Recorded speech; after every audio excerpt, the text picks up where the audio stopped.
ಅಲ್ಲ ಎಲ್ಲ ಹುಡುಗರು ಬಳ್ಳೊಳ್ಳಿ ಪಟಾಕ್ಷಿ ಅಂತಾರೆ. ನನಗಂತೂ ಸಾಕಾಗಿ ಹೋಗಿತ್ತು. ಎಂಥ ಬಳ್ಳೊಳ್ಳಿ ಪಟಾಕ್ಷಿ ಅಂತ 10 ರೂಪಾಯಿ ಕೊಟ್ಟೆ, ಹೋಗಿ ತೊಗೊಂಬಂದ್ರೆ ಬಳ್ಳೊಳ್ಳಿ ಪಟಾಕ್ಷಿ.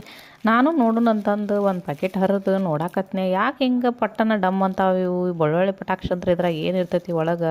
ಬರೀ ಪ್ಯಾಕೆಟ್ ಹರಿದು ಅಷ್ಟು ಕೈ ಹಾಕೊಂಡ್ರೆ ಉಸುಗ ಬಂತು. ಸ್ವಲ್ಪ ಬೆಂಚ್ಗಳಂತ ಸಣ್ಣ ಸಣ್ಣ ಸಣ್ಣ ಉಸುಗಂತ ಹಳ್ಳಂತ ಬಂತು. ನಾನು ನೋಡೋಣ ಅಂತಂದು ಬಿಚ್ಚಿ ನೋಡ್ಬೇಕಂದ್ರೆ ಎಷ್ಟರ ಬಿಗಿ ಸುತ್ತಿರ್ಬೇಕಿದು ಅವನ್ನ.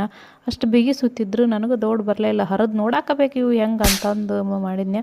ಪಟಾಕ್ಷಿ ಒಂದು ಒಗದು ನೋಡೋಣ ನಾವು ಅಂತಂದು ಡಮ್ಮ ಅಂತ್ರಿ ಒಂದು ಬಿಚ್ಚಿ ನೋಡೋರಾಗ ಕೈಯಾಗ ಡಮ್ಮ ಅಂತು. ಯಪ್ಪ ಹೆದ್ರೆ ಬಿಟ್ನೆ ನಾನು, ಇದ್ರಾಗ ಎಂಥ ಮದ್ದರ ಹಾಕಿದ್ದಾರು ಅಂತಂದು. ಅದ್ರಾಗ ಯಾವ ಮದ್ದೂ ಇರಂಗಿಲ್ಲ. ಬೆಂಚ್ ಕಲ್ಲು ಕೂಡಿ ಹೊಡೆದಾಗ ಬೆಂಕಿ ಹತ್ತತಲ್ರಿ, ಆ ಥರ ಟೆಕ್ನಿಕ್ ಮಾಡಿ ಈ ಟೆಕ್ನಿಕ್ ಯೂಸ್ ಮಾಡಿರ್ತಾರೆ. ಏನೂ ಎಫೆಕ್ಟ್ ಆಗಲ್ಲ ಇದು. ಅಷ್ಟು ಚೆನ್ನಾಗಿ ಕೈಯಾಗ ಡಮ್ ಅಂತು. ನನಗೆ ಹೆದ್ರೆ ಬಿಟ್ನೆ. ಒಳಗೆ ತೆಗೆದು ನೋಡ್ತೀನಿ, ಸಣ್ಣ ಸಣ್ಣ ಸಣ್ಣ ಸಣ್ಣ ಬೆಂಚ್ ಕಲ್ಲು ಅಂತಾವಿದ್ವು.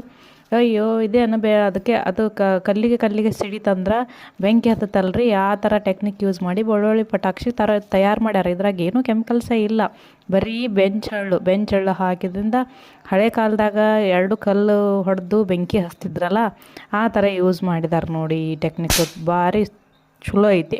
ಬಳ್ಳೊಳ್ಳಿ ಪಟಾಕ್ಷಿ ಅಂತೂ ನನಗಂತೂ ತುಂಬಾ ಇಷ್ಟ ಆಯಿತು. ಸೂಪರಾಗಿ ಒಳಗಿಂದ್ರಾಗ ಬೆಂಚ್ ಕಲ್ಲು ಇಷ್ಟು ಸಣ್ಣ ಸಣ್ಣ ಸಣ್ಣ ಬಂದು ಒಂದಕ್ಕೊಂದು ಹತ್ಕೊಂಡು ಕಿಡಿ ಹತ್ತಾವಲ್ಲ, ಇದಕ್ಕೆ ಸಣ್ಣ ಬಳ್ಳೊಳ್ಳಿ ಪಟಾಕ್ಷಿ ತಯಾರು ಮಾಡಿರ್ತಾರೆ. ಇದೆಲ್ಲ ದೊಡ್ಡ ಲಾಭನೇ.